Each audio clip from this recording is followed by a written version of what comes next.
Kelihatan? Kelihatan? Kelihatan, Pak. Kelihatan, Pak. Oke. Baik, di apa sesi pertama kita langsung aja belajar tentang pentingnya data analitik. Apa sih data analitik itu? Kita mulai masuk ya, kita pelajari.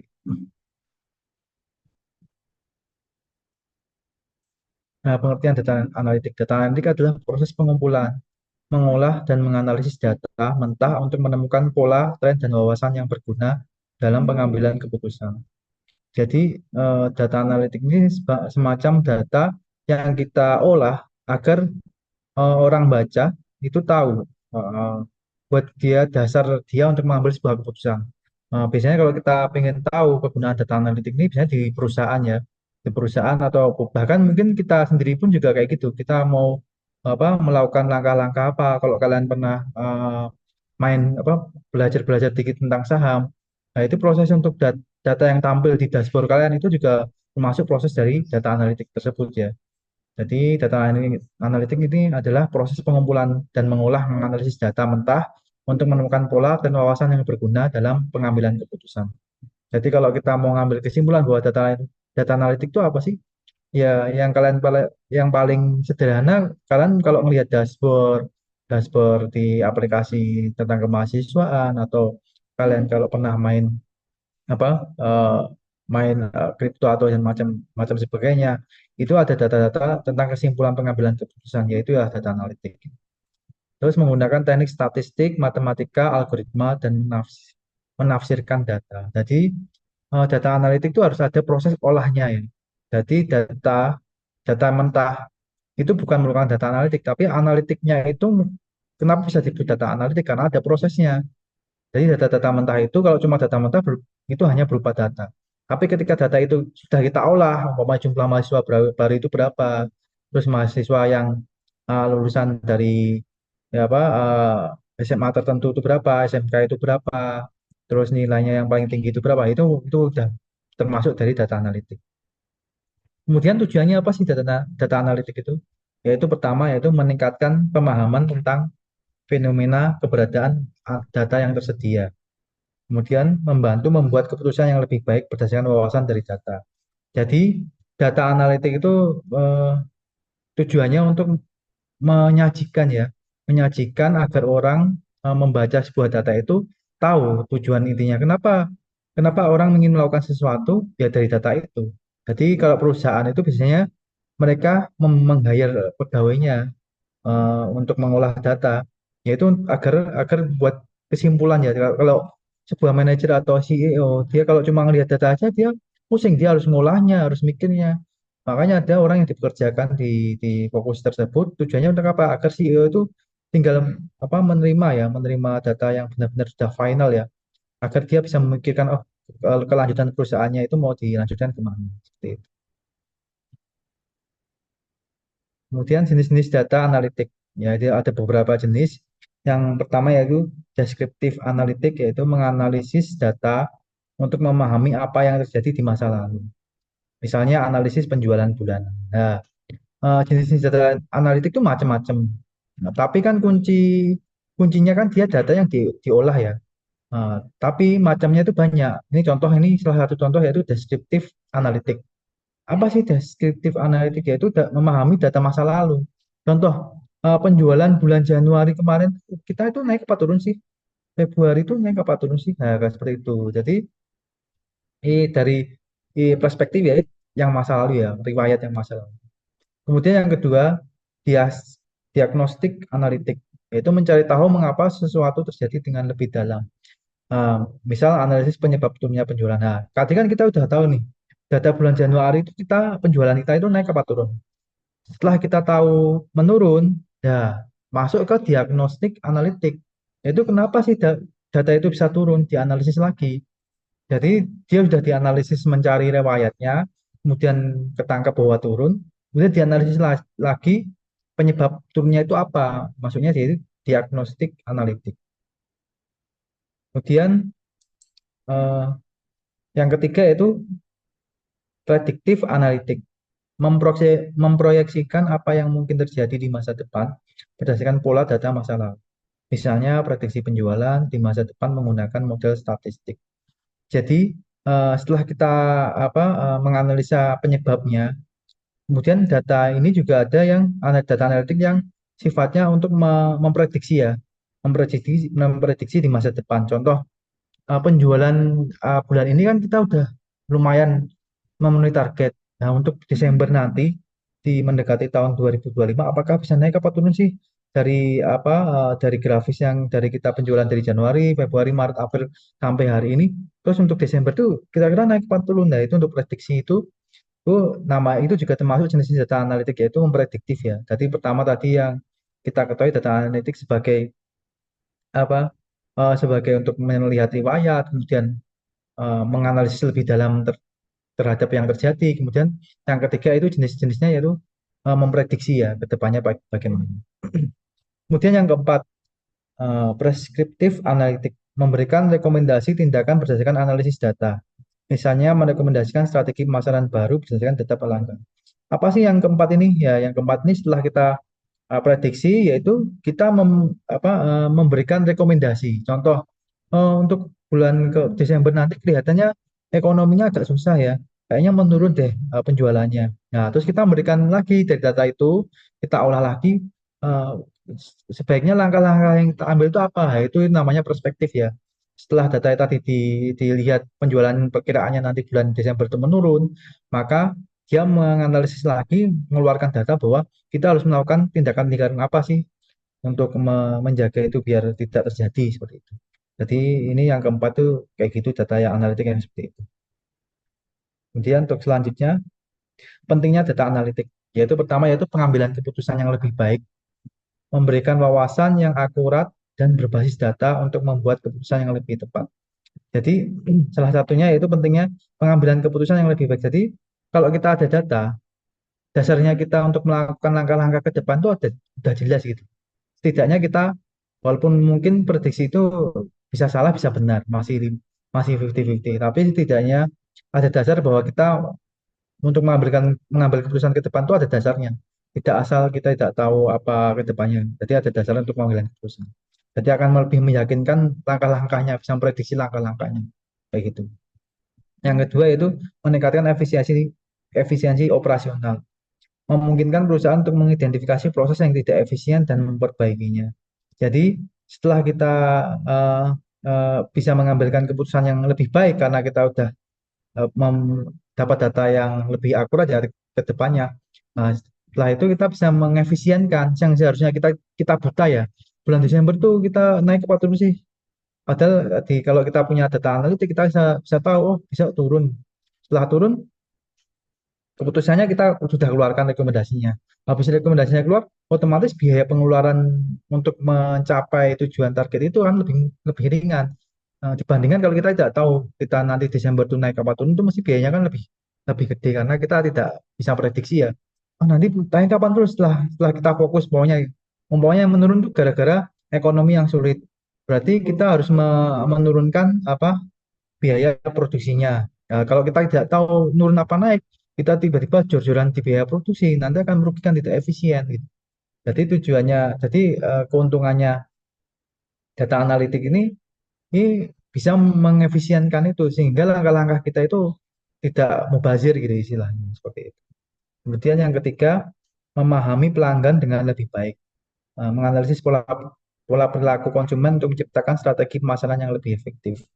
Jadi setelah kita efisien, kita itu juga bisa memprediksi, oh ternyata bulan depan menurun karena ekonominya buruk. Jadi konsumen itu tidak begitu tertarik untuk membeli barang ya berarti. Ekonominya lagi menurun, jadi kita bisa memprediksi si konsumen ini lebih butuh apa sih? Oh karena ekonomi menurun, berarti dia butuhnya bahan-bahan pokok, jadi dia tidak tertarik untuk penjualan produk sabun kita misalnya, atau penjualan produk kalau sabun kan udah apa pasti kebutuhan wajib ya. Contoh kebutuhan kosmetik kita karena mereka lebih fokus ke bahan baku untuk makan mereka sehari-hari ya seperti itu. Jadi bisa memprediksi kesukaan konsumen. Kemudian pentingnya lagi yaitu mendukung inovasi. Nah, setelah kita tahu tadi pola pikirnya konsumen itu nanti bagaimana, si data analitik ini juga bisa mendukung inovasinya. Ketika kita tahu, Berarti produk kita jualan kosmetik ini agak menurun karena orang-orang di bulan Desember mendekati 2025 itu pada krisis sehingga dia sukanya makan makanan nih, makanan aja. Oh, kita inovasi aja. Kita buat kita buat produk samping dan produk lain dari produk utama kita kosmetik, kita buat perusahaan baru untuk makanan karena pelanggannya konsumennya banyak ke makanan. Misalnya seperti itu. Jadi data analitik itu penting ya, yaitu pengambilan keputusan yang lebih baik, efisiensi operasional jadi lebih efisien. Kemudian yang ketiga pelanggan, kita memahami apa kebutuhan dari konsumen dan pelanggan ya. Kemudian yang keempat yaitu mendukung inovasi baru di perusahaan tersebut. Manfaat data analitik lainnya yaitu meningkatkan profitabilitas. Data analitik dapat membantu mengidentifikasi produk atau layanan yang paling menguntungkan. Ya, tadi kan sabun udah kosmetik sudah turun ya. Kan kita fokus ke makanan, kita inovasi buat perusahaan makanan sehingga profit kita juga meningkat kan karena kita berfokus pada produk yang disukai konsumen. Nah, jadi ini meningkatkan profitabilitas. Kemudian yang selanjutnya yaitu mengurangi resiko dengan kita pivot ke perusahaan makanan sehingga kerugian kerugian kita jadi dampak resikonya berkurang. Setelah kosmetik kita menurun, kita kurangi produksi, otomatis pengeluaran produksi kita yang harusnya membengkak gara-gara produk eh, kosmetik karena kita tahu bahwa nanti pindah ke makanan, akhirnya yang harusnya biayanya bisa terbuang untuk produksi jadi berkurang kan, kepakai untuk meningkatkan profit di bisnis makanan gitu. Ini mengurangi resiko. Kemudian yang selanjutnya yaitu manfaatnya yaitu mengoptimalkan strategi pemasaran. Jadi setelah kita tahu nih si produk yang paling layak makanan, maka kita bisa optimalkan strategi pemasaran kita. Bagaimana produk makanan kita itu strateginya bisa penjualannya bisa maksimal, maksimal gitu. Jadi mengoptimalkan strategi pemasaran. Kemudian yang selanjutnya yaitu efisiensi rantai pasokan. Jadi setelah kita mengoptimalkan strategi pemasarannya, bagaimana kita pasang iklan tentang makanan karena makanan yang paling laris, kemudian kita efisienkan rantai pasokannya. Wah, setelah kita dapat produk banyak karena kita pemasarannya bagus, otomatis permintaan tentang makanan bisnis kita meningkat nih. Sehingga kita berpikir untuk mengefisienkan rantai pasokan makanan. Bagaimana produk kita untuk membuat makanan ini lebih murah lagi biayanya untuk produksinya gitu. Jadi eh, manfaatnya yaitu jadi berpikir efisien ya rantai pasokannya. Gitu. Terus kemudian logistiknya dipikirkan bagaimana yang tadinya kita beli bahan baku jadi membuat bahan baku sendiri gitu. Kayak gitu. Ini contoh implementasi data analitik ya. Contohnya pertama itu retail menggunakan analisis perilaku pembelian pelanggan untuk membuat rekomendasi produk secara real time. Jadi ini maksudnya gimana ini maksudnya yang pertama retail. Jadi bagaimana data ini eh, menjadi real time. Jadi ada si vendor sama si retail-retail di seluruh penjuru seluruh negara ini atau di seluruh daerah itu tuh bisa tahu data-data tentang penjualannya apakah produk ini yang paling laris itu apa dari data tersebut. Jadi ketika ada penjualan masuk, otomatis di tempat lain akan ketahuan, oh ini produknya jumlahnya 1.000 ya umpamanya 1.000 di Jakarta ada pembelian 100 buah produk tersebut. Maka di Yogyakarta sudah kelihatan tuh 900 doang yang sisa gitu. Jadi real time ini untuk retail ini bagus ya implementasinya ya. Jadi data analitik itu juga membantu retail maksudnya gitu. Kemudian yang kedua yaitu keuangan, contohnya ya, menganalisis data transaksi untuk mendeteksi penipuan atau anomali. Ketika data analitik ini kita terapkan benar-benar ya, contoh implementasinya itu ketika ada transaksi penipuan anomali, contoh pembelian barang ini kok ada tidak wajar ya, contoh kan kemarin dia udah beli 10, tiba-tiba hari ini juga beli 10 lagi, terus tiba-tiba eh, hari besok beli 10 lagi. Tapi kita lihat lagi di data pemasukan biaya pembeliannya, kok nilai rupiahnya nggak naik-naik ya? Dia ngehack atau gimana? Itu bisa kelihatan ya. Atau dia ngambil stok barang, contoh stok barang, stok barangnya dia penjualannya harusnya hari ini ada pengeluaran barang produk itu ada 10. Tapi kok di pemasukan kasnya kok tetap 10.000 padahal pas produk itu masih ada, itu kosnya masih 10.000.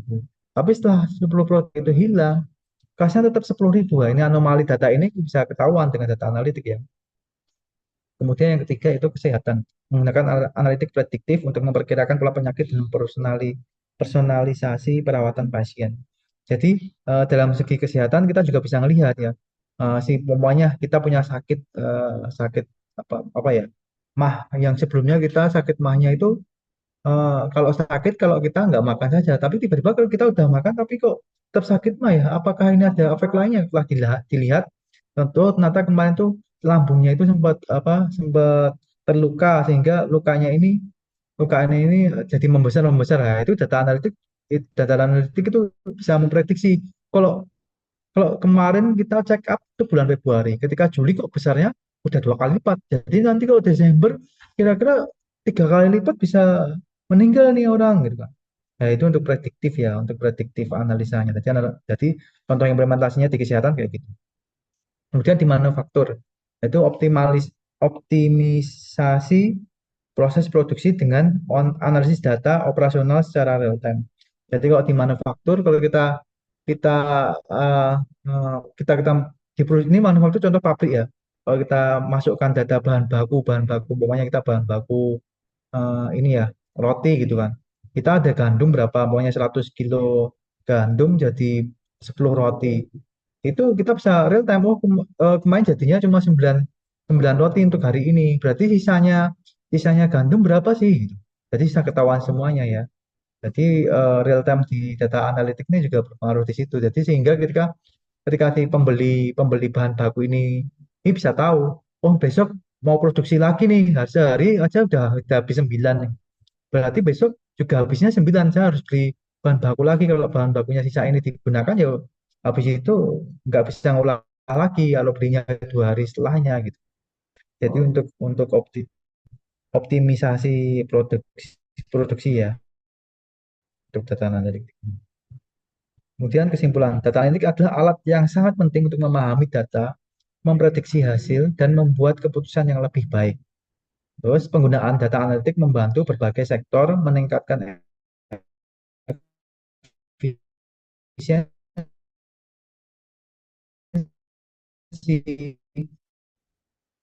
mengurangi resiko, dan untuk mengawasi kerjaan kita, untuk memprediksi, untuk melihat wayang, untuk mendalami lebih dalam, pasti optimalkan keuntungan. Nah, itu sangat penting. Jadi data analitik ini benar-benar kalau zaman sekarang itu kita butuh data ini untuk mempercepat kerjaan kita ya, agar kerjaan kita bisa lebih efisien, bisa optimal, bisa efektif kayak gitu.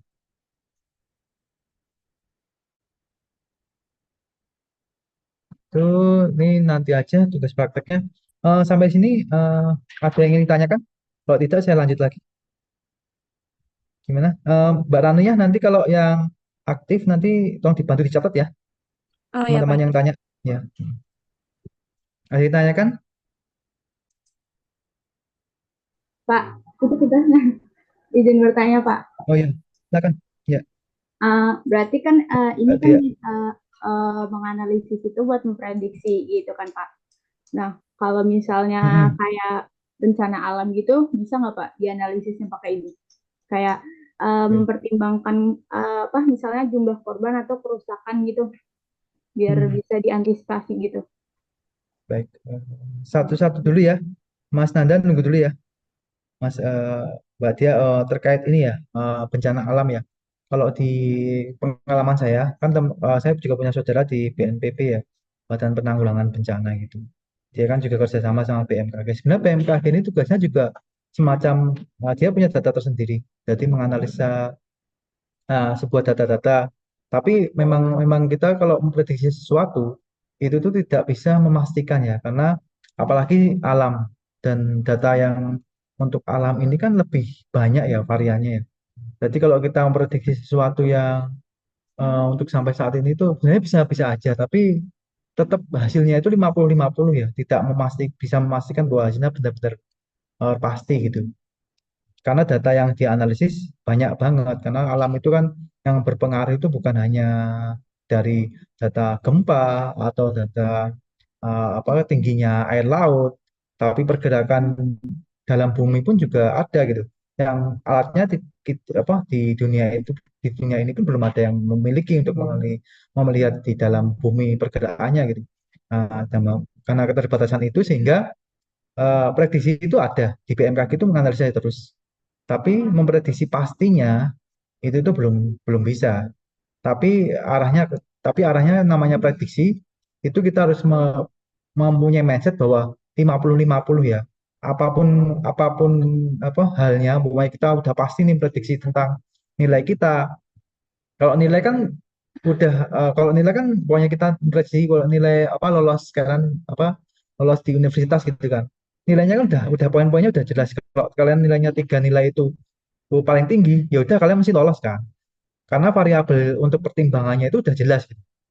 Tapi kalau kalian memprediksi yang variabelnya itu banyak, variabel yang mempengaruhi itu banyak, kita itu harus memasang mindset bahwa apa yang kita prediksi itu 50-50 antara ya dan tidak.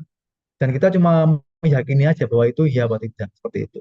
Jadi kalau udah variabelnya sudah jelas, prediksi kita akan tepat gitu.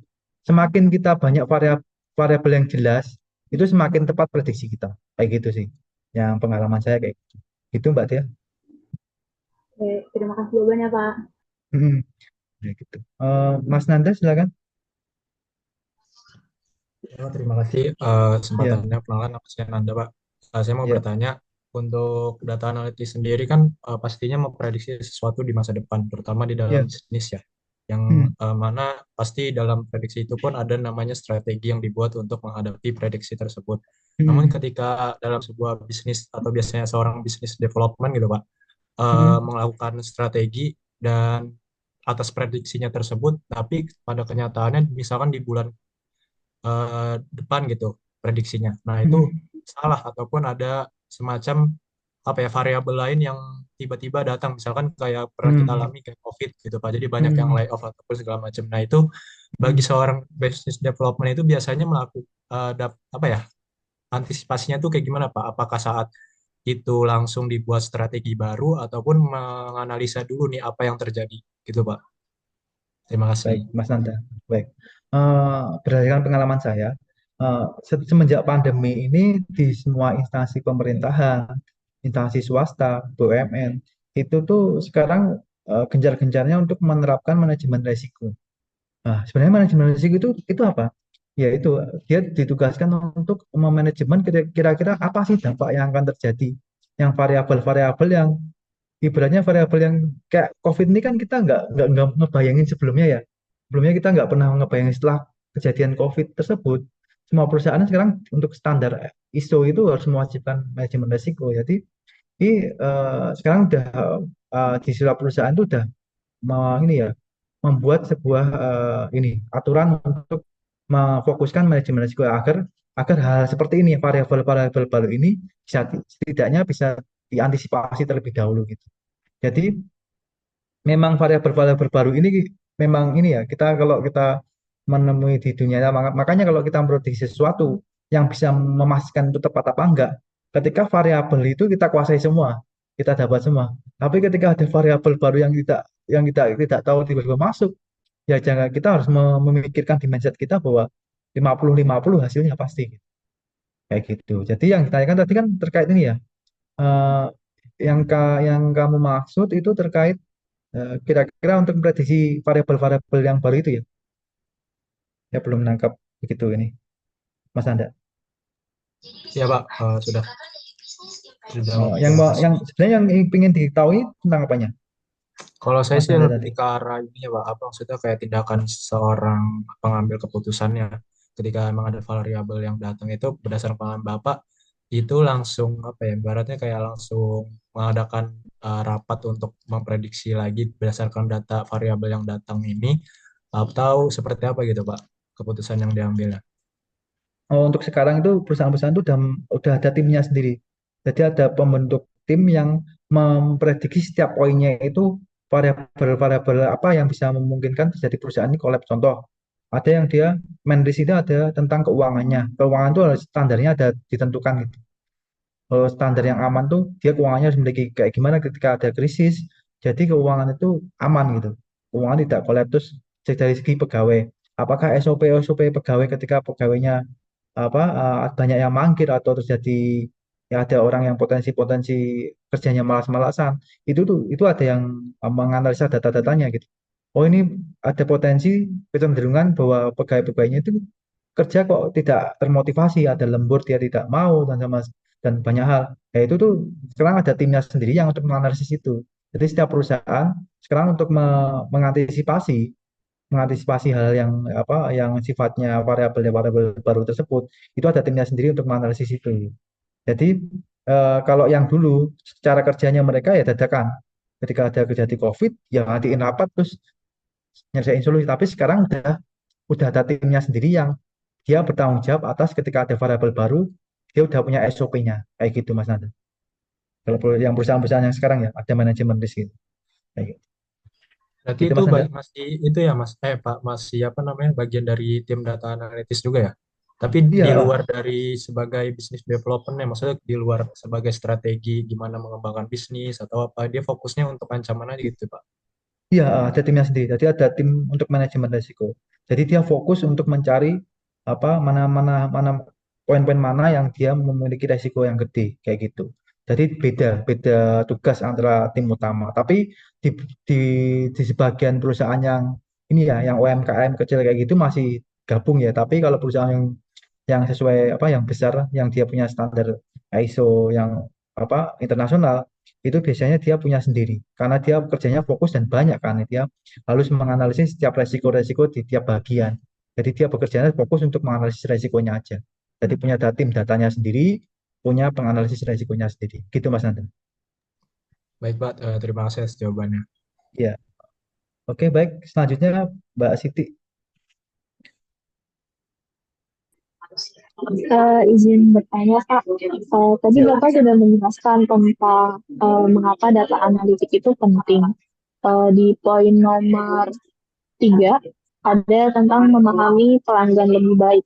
Nah, untuk memahami pelanggan lebih baik itu mendapatkan data analitiknya tuh dari mana? Apakah dari hasil penjualan aja kalau misalnya dalam bisnis, atau diadakan survei, atau ada cara-cara lain untuk mendapatkan data-data tersebut agar si perusahaan itu bisa memahami pelanggan lebih baik. Seperti itu, Kak. Baik. Jadi data untuk memahami konsumen itu ada banyak cara ya yang diterapkan perusahaan-perusahaan itu. Bagi perusahaan UMKM ya mau nggak mau kan mereka beli data juga nggak bisa. Mereka juga rank pasarnya juga kecil ya oleh UMKM. Jadi mereka hanya menganalisis berdasarkan yang mereka lihat. Mereka lihat sama yang mereka alami sendiri. Contoh konsumen yang mereka yang beli produk kita sendiri gitu.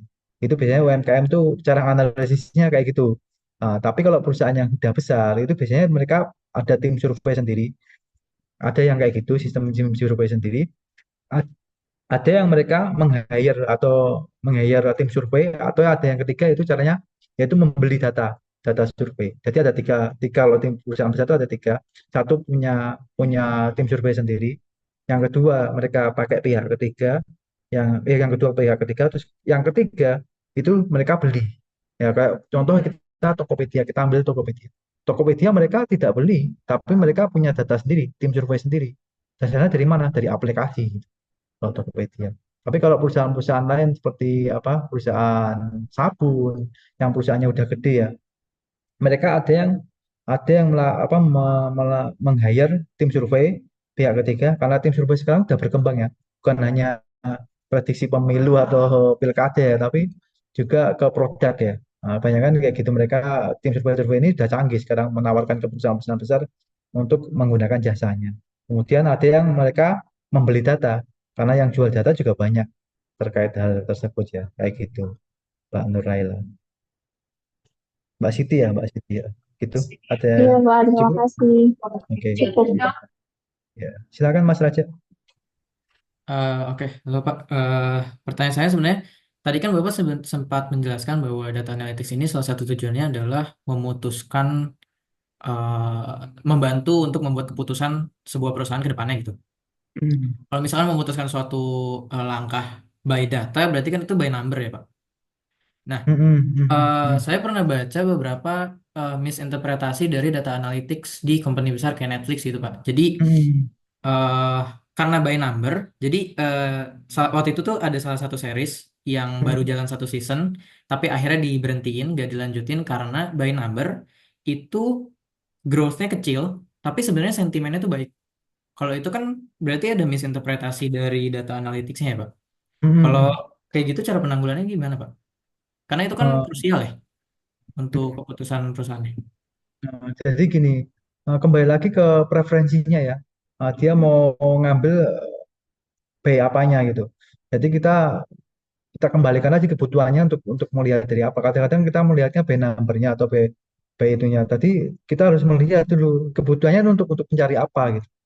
Yang saya tangkapi seperti itu sih. Gimana? Mungkin Oh, ada jadi lanjutannya? Hmm. nggak, oh tergantung juga ya. Berarti nggak Hmm. bisa ngelihat by number doang, tapi harus dilihat dari sentimen.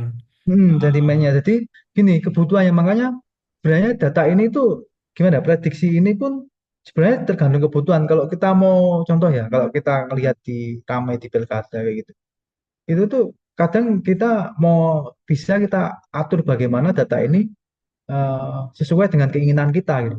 Kita mau melihat dari sisi apanya itu bisa sebenarnya data itu bisa kita olah mau kita mau lihat dari untungnya, baiknya, mau kita milih sesuatu milih si A sama si B.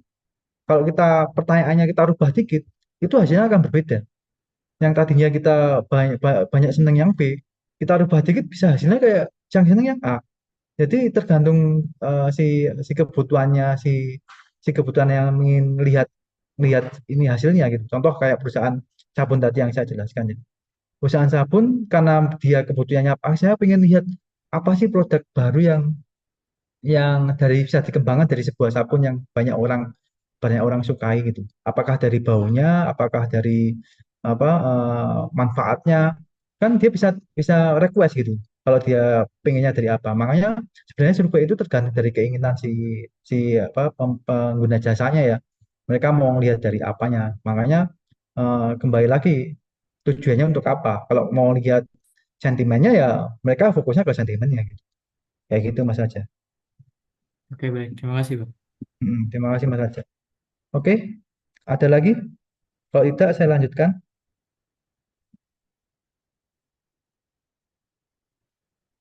Cukup, saya lanjutkan ya, Mbak Rania. Iya Pak, silakan Pak.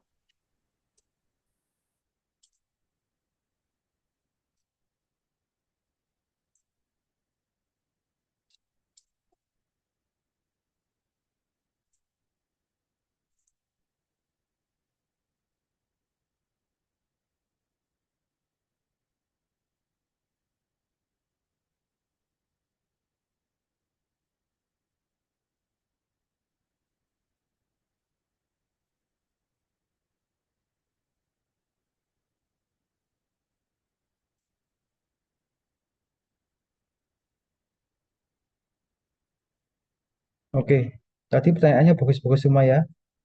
Kita lanjutkan lagi jenis-jenis data dan sumber data. Definisi dalam definisi data dalam analisis. Data adalah informasi yang dikumpulkan, diukur dan dianalisis untuk mendapatkan wawasan yang mendukung pengambilan keputusan. Jadi informasi ini dikumpulkan ya, kemudian dianalisis sehingga mendapatkan wawasan yang mendukung pengambilan keputusan. Jadi data itu yang tadi pertanyaan yang terakhir tadi bagus ya. Jadi sebenarnya kita itu data analisis itu tergantung eh, yang ingin kita pengen tahu ya. Jadi kalau kita mau ngambil keputusan nih, perusahaan ini mau fokus kemana? Mau naik keuangannya. Saya mau fokus ke keuangannya aja, tapi saya mau fokus ke ini apa penanaman sahamnya aja, sahamnya untuk ke perusahaan lain atau kita membeli perusahaan lain atau mengakuisisi perusahaan lain. Jadi ini tergantung yang diinginkan ya, yang diinginkan data yang ingin diambil perusahaan itu di bagian mananya, kayak gitu. Terus kemudian peran data penting dalam menganalisis data untuk menghasilkan insight yang valid dan relevan. Jadi eh, data ini memiliki fungsi yang sangat penting ya untuk mengambil keputusan. Jadi tergantung contoh ketika pilkada ya, kita memilih si A sama si B. Dan data ini bagaimana data yang kita kumpulkan itu akurat. Itu keakuratan data itu tergantung pertanyaan juga. Kalau pertanyaannya salah, nanti datanya pun jadi tidak akurat gitu.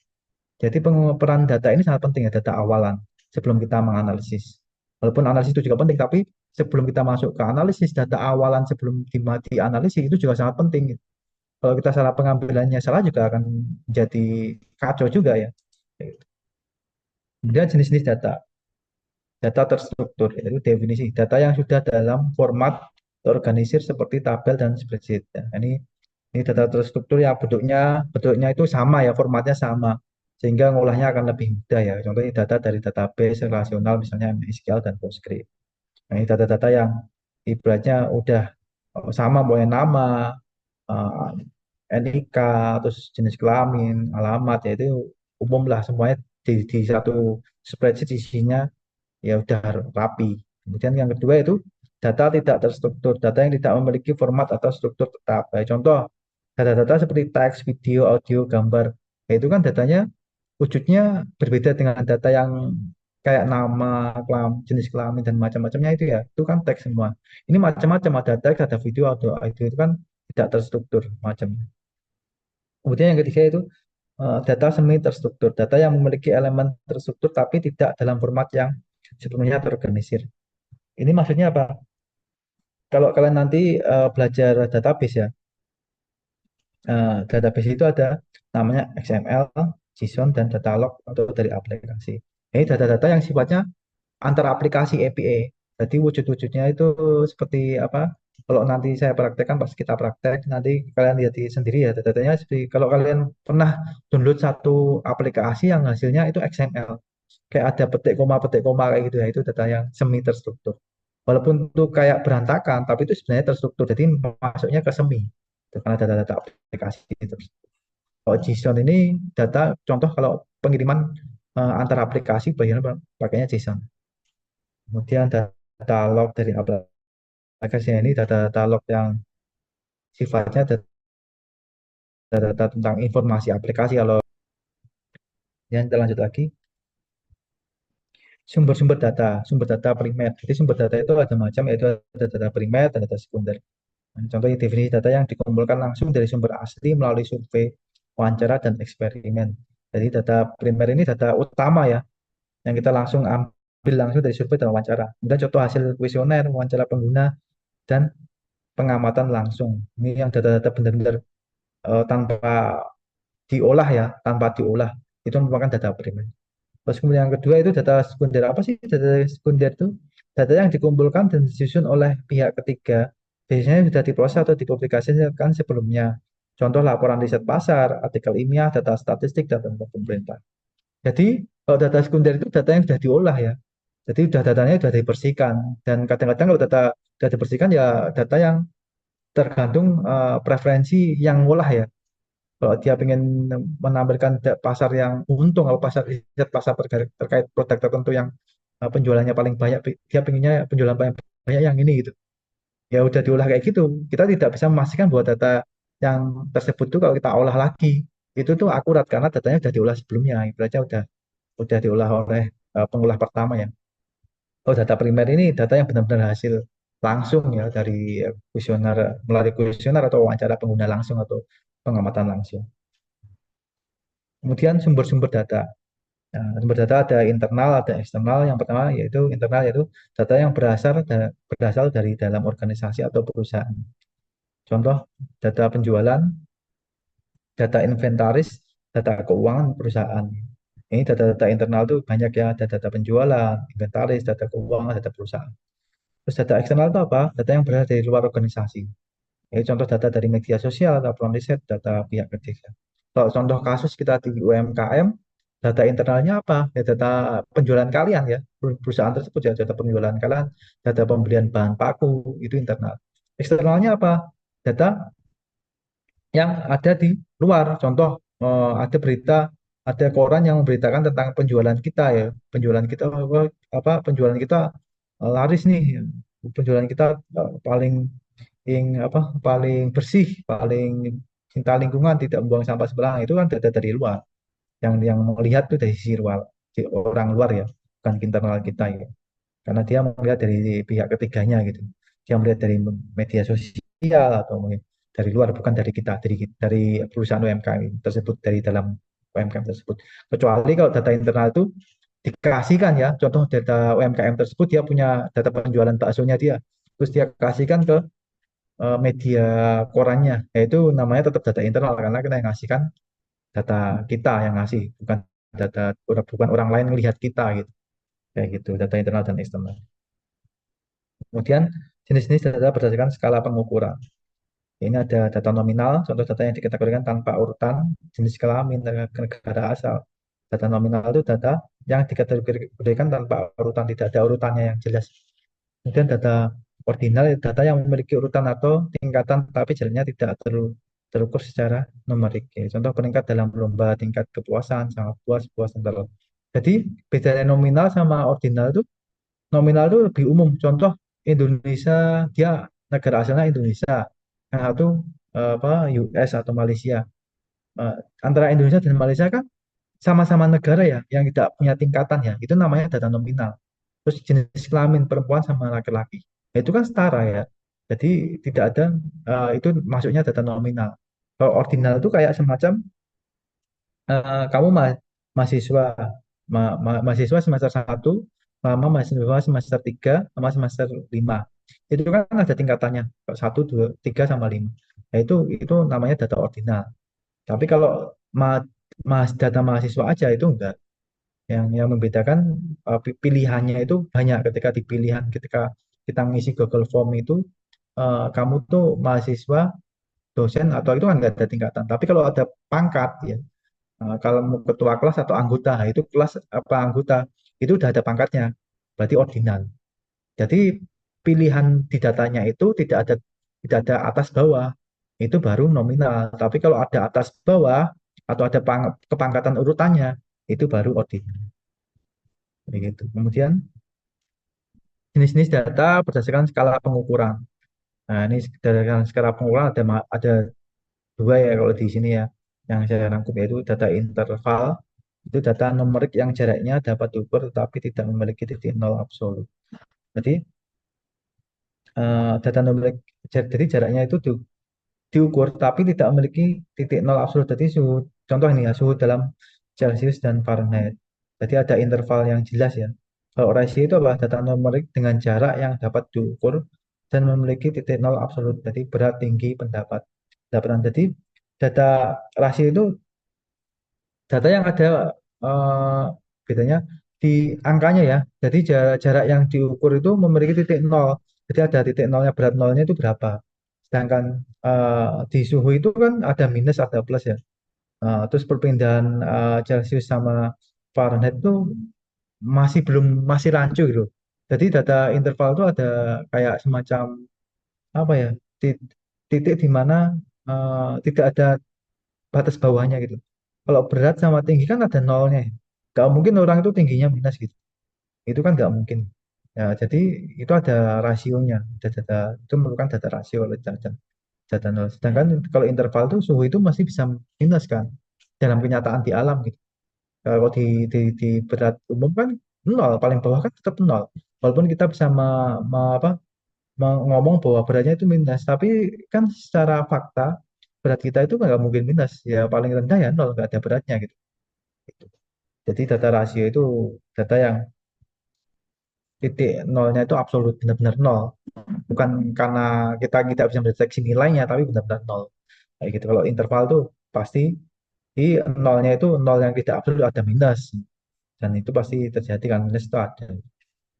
Kemudian selanjutnya sumber data dalam konteks big data.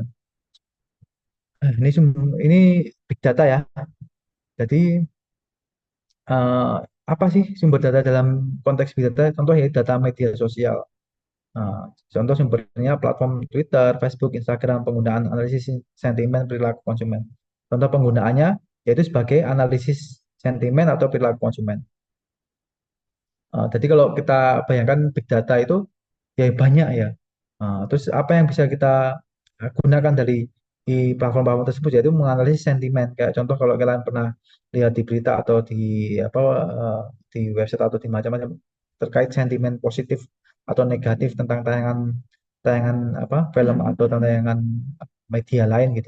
Misalnya kalau kalau di Twitter ada yang bisa ini ya menganalisis sentimen positif terhadap produk tertentu gitu bisa. Terus contoh lagi perilaku konsumennya. Kita bisa melihat perilaku konsumennya itu terhadap produk tersebut tuh kayak gimana itu dari media sosial bisa ya. Big data media sosial. Kemudian IoT. IoT ya. Contoh ini sensor, perangkat pintar, mobil otonom sumbernya. Terus penggunaannya untuk apa? Prediksi pemeliharaan, pengendalian lingkungan. Jadi big data itu contoh konteksnya yaitu ketika membaca sensor ya, perangkat pintar terus mobil otonom gitu. Kayak gitu. Kemudian data transaksi, itu contoh data transaksi yaitu sumber datanya itu pembelian, penjualan, transaksi finansial, terus penggunaannya itu analisis tren penjualan, rekomendasi produk. Ini contoh-contoh big data, termasuk data transaksi, kemudian data web ya. Kalau di data web itu ada log server, riwayat pencarian, nah, itu bisa kita lihat ya data-datanya. Kemudian studi kasus yaitu penggunaan data transaksi untuk merekomendasi produk. Itu bagaimana perusahaan e-commerce menggunakan data transaksi pelanggan untuk merekomendasikan produk. Jadi contoh kasusnya ketika kita menggunakan data transaksi, apa sih yang bisa kita manfaatkan untuk data transaksi untuk yaitu pertama untuk merekomendasikan produk ya. Jadi kalau kalian pernah ngamatin ya aplikasi Tokopedia atau kalian menggunakan aplikasi Shopee, itu ketika kalian beli sesuatu atau kalian nyari di mana aja, di Google aja lah kalian nyari tentang sepatu gitu. Nanti tiba-tiba iklan yang ada di Tokopedia atau di Shopee kalian itu mesti isinya sepatu semua gitu. Kalian pernah nggak ngamatin itu? Ya itu data itu dari data transaksi kalian apa? Apalagi kalau kalian pernah beli apa? Gitu. Beli tentang terkait HP gitu. Pokoknya kalian beli casing HP. Nanti tiba-tiba yang muncul di iklan-iklan di Tokopedia atau Shopee direkomendasikan mesti produk-produk yang terkait hal tersebut ya. Ini contoh kasusnya ya, rekomendasi produk ya. Ya, kayak gitu. Kemudian contoh kedua itu analisis media sosial untuk menentukan strategi pemasaran yaitu analisis sentimen dari komentar dan postingan di media sosial untuk menyesuaikan strategi pemasaran. Jadi kayak tadi ya yang ada pertanyaan tadi ya terkait bagaimana sih perusahaan tuh mengetahui sentimen apa keinginan konsumennya yaitu pakai pihak ketiga bisa itu biasanya pihak ketiganya ini kalau media sosial kan ada orang yang survei juga ya, ada yang dia fokus ke situ ya. Kalau perusahaan yang dia umum, pasti kan nggak mungkin dia punya tim survei sendiri terkait media sosial. Pasti kalau dia lebih maksudnya lebih validasinya lebih kuat, biasanya dia pakai ke pihak ketiga atau beli data ya. Itu biasanya isinya apa? Yaitu analisis sentimen ya terhadap uh, komentar dan postingan di media sosial menyesuaikan strategi pemasarannya. Kayak gitu. Kemudian selanjutnya yaitu ini tugasnya tidak usah nanti aja. Nah, kesimpulannya itu pentingnya memahami berbagai jenis data dan sumber data dalam analisis ya. Dan yang kedua itu data terstruktur dan tidak terstruktur memiliki peran penting dalam menghasilkan insight ya. Terus kemudian sumber data dapat berasal dari internal maupun eksternal organisasi. Jadi kita harus memahami bagaimana jenis-jenis data itu ada ya, jadi sumber datanya bagaimana kita analisis jenisnya kayak kayak gimana. Terus kita juga lihat strukturnya ya. Terus apakah data itu terstruktur atau tidak terstruktur? Tadi kan ada banyak macam.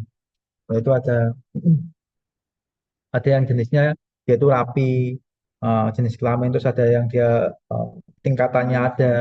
Pokoknya dia sebagai apa? Mahasiswa semester 1, semester 3, semester 5. Terus sumber datanya dapat berasal dari internal atau eksternal organisasi. Contohnya tadi kalau data perusahaan kita ya dari UMKM-nya.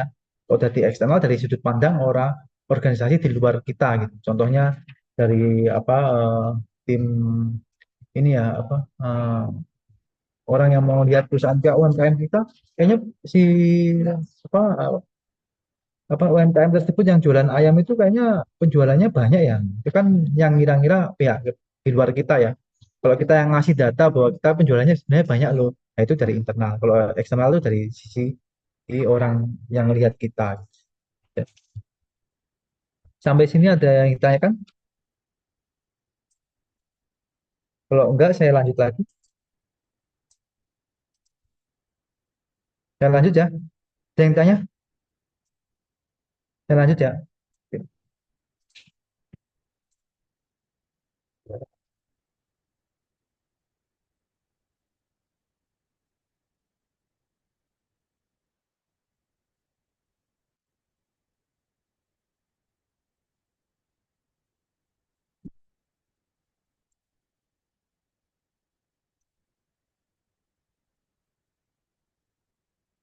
Dan selanjutnya itu proses data analitik. Saya bikin dulu. Bentar.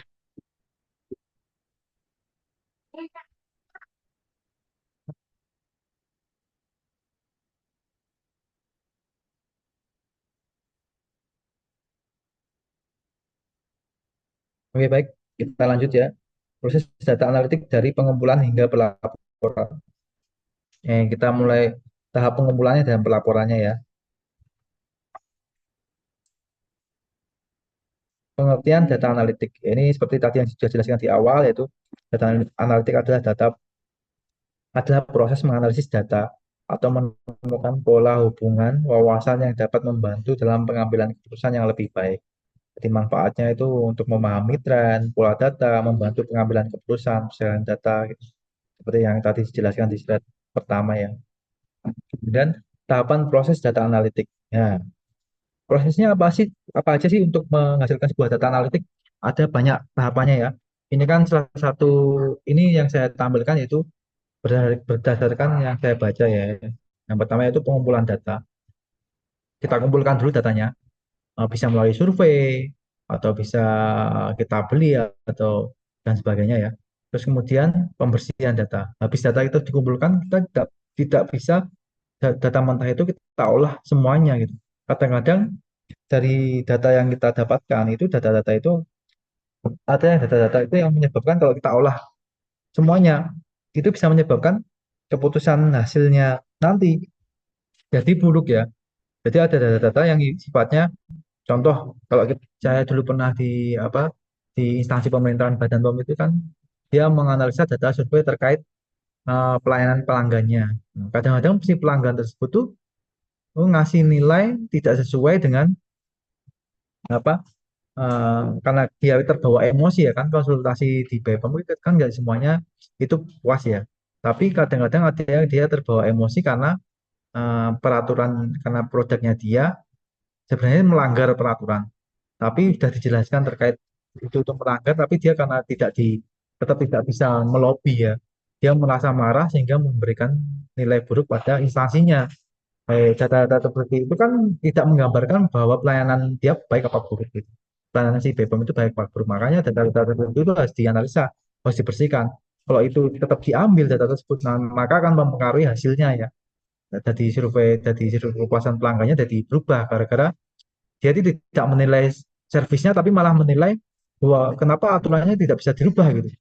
Itu kan harusnya salah. Makanya kita harus mengolah data itu harus benar-benar dilihat apakah data itu benar-benar berdasarkan menilai menilai terhadap survei terhadap pelayanannya bukan melihat dia menilai terhadap keinginannya tidak tercapai gitu. Kayak gitu. Makanya harus ada pembersihan. Kemudian setelah dibersihkan, data itu dianalisis terlebih dahulu. Dianalisis kira-kira data yang kita akan gunakan untuk menampilkan eh, eh, nilai kepuasan pelanggan terhadap pelayanan kita itu apa aja. Kita analisis yang bisa kita pakai apa? Oh, terkait data terkait KTP nggak usah, oh, data terkait tentang alamat nggak usah kita butuhkan cuma jumlahnya aja, berarti namanya aja atau nicknya aja gitu. Kayak gitu. Kemudian setelah kita analisis datanya, kita visualisasi data. Biasanya visualisasi data ini banyak cara ya. Kalau kita pakai Excel, kita ada bisa membuat diagram atau macam sebagainya kayak gitu, diagram beratang atau diagram lingkaran gitu. Kayak gitu. Yang bisa divisualisasikan sehingga si atasan kita atau yang jabatan yang memiliki jabatan tinggi itu tinggal ngeliat saja, oh ternyata kepuasan kita itu 80%, 90% puas. Oh nilainya 5, yang nilainya 4 cuma sekitar 7%, yang sisanya itu di bawah 4%. Kemudian eh, habis itu kita laporkan, membuat laporan hasilnya. Biasanya kalau kalian amati ya di website-website pemerintahan, pasti ada laporan hasil survei kepuasan pelanggan itu mesti ada karena itu wajib ya sekarang di semua instansi walaupun instansi pemerintah pun instansi BUMN pun juga ada apalagi universitas juga mesti ada kepuasan pelanggan. Makanya setelah visualisasi datanya pasti dibuat laporan hasilnya pasti. Kemudian selanjutnya pengumpulan data. Apa sih pengumpulan data itu? Tahap awal di mana data dikumpulkan dari berbagai sumber baik data internal maupun eksternal. Jadi ini merupakan tahap awal ya sebelum diolah itu dikumpulkan dulu datanya baik yang internal atau eksternal itu dikumpulkan semua. Kemudian jenis sumber data. Tadi sama yang dijelaskan di sebelumnya itu ada primer, ada sekunder. Kalau primer itu ya utama, kalau sekunder itu ada data yang udah ini sudah bukan data utama udah diolah, udah dirubah ya sesuai preferensi yang ngolah ya. Kemudian contohnya yaitu API. API ini apa? Ya data dari aplikasi ya, kalau kalian tahu. Jadi penghubungan antara aplikasi. Kemudian database ini apa? Ya database itu data aplikasi utamanya. Kemudian ada spreadsheet, ada Google Analytics. Pembersihan data. Ya, tadi setelah dikumpulkan, kita bersihkan. Ya. Prosesnya yaitu definisinya yaitu adalah proses untuk memastikan bahwa data yang digunakan bebas dari kesalahan, duplikasi atau inkonsistensi. Jadi tadi saya menjelaskan terkait ini ya untuk pembersihan data yang salah dalam menilai.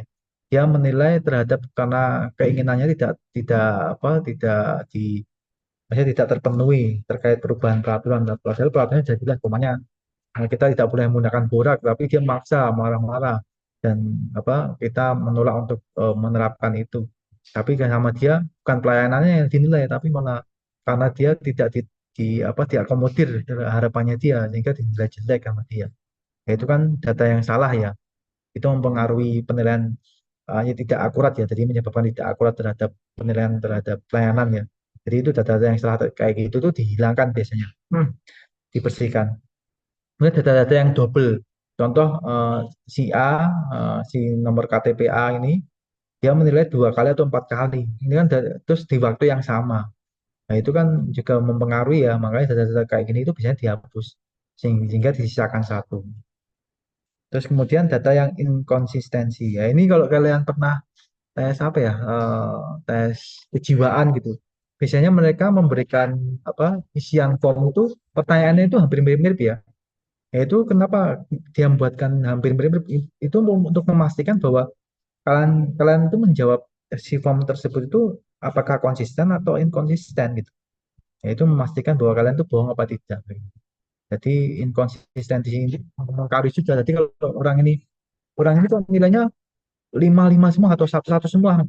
Padahal pelayanan yang dinilai itu banyak. Ada pelayanan tentang apa pengajuan peraturan, ada yang pelayanan tentang konsultasi, pelayanan tentang ini kok dia nilai semua itu satu semua atau nol semua.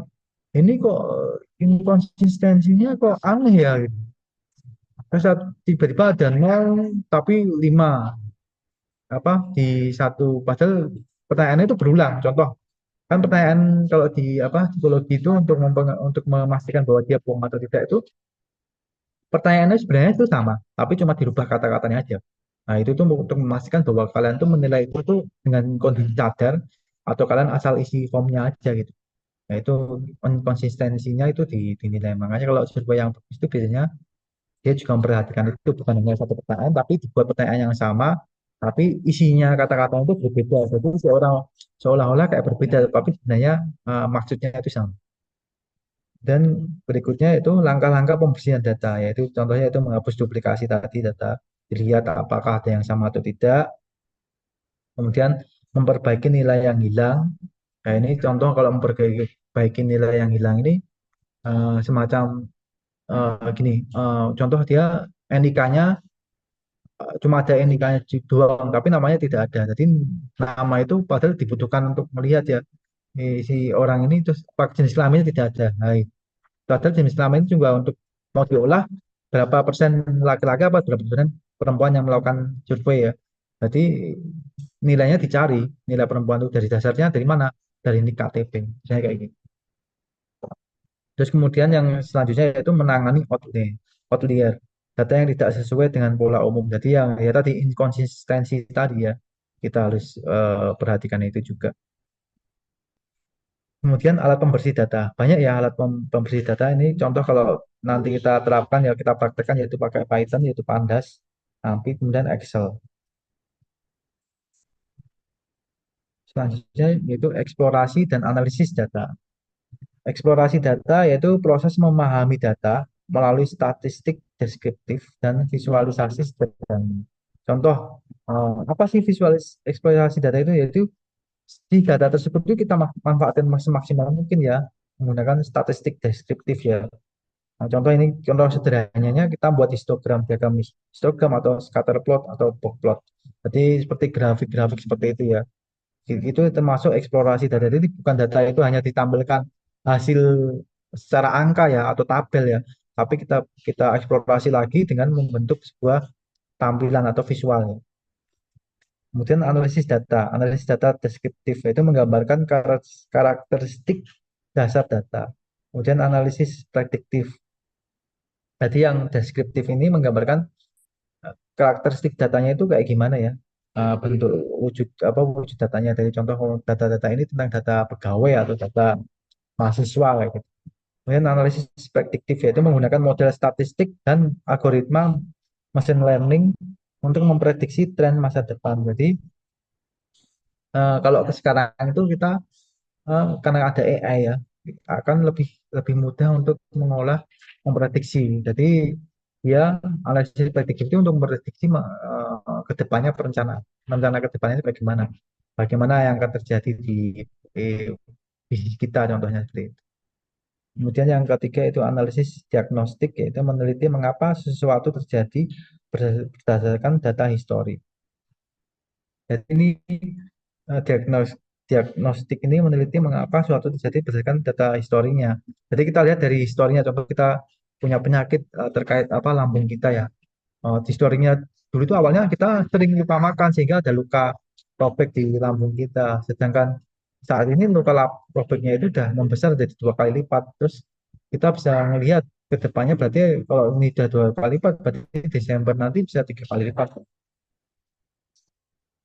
Itu lihat dari diagnostik ini dari historinya. Kalau prediktif itu perkiraan masa depannya. Kalau deskriptif ini karakteristik karakteristik datanya, sumber datanya itu, dasar datanya itu.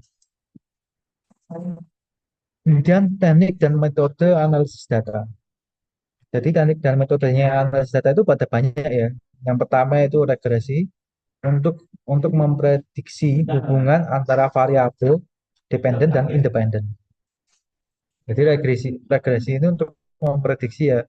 Jadi variabel dependen dan independen. Kalau nanti kalian eh, ini ada kalau kalian nanti membuat skripsi nanti itu juga ada analisis ini ya, ada dependen dan independen. Kemudian klasifikasi untuk mengelompokkan data ke dalam kategori yang telah ditentukan. Jadi setelah kita regresi tentukan variabel yang dependen mana, yang independen mana, maka kita klasifikasikan ya kelompokkan datanya itu dalam kategori yang telah ditentukan. Jadi klasifikasi datanya yang kita gunakan itu apa aja gitu.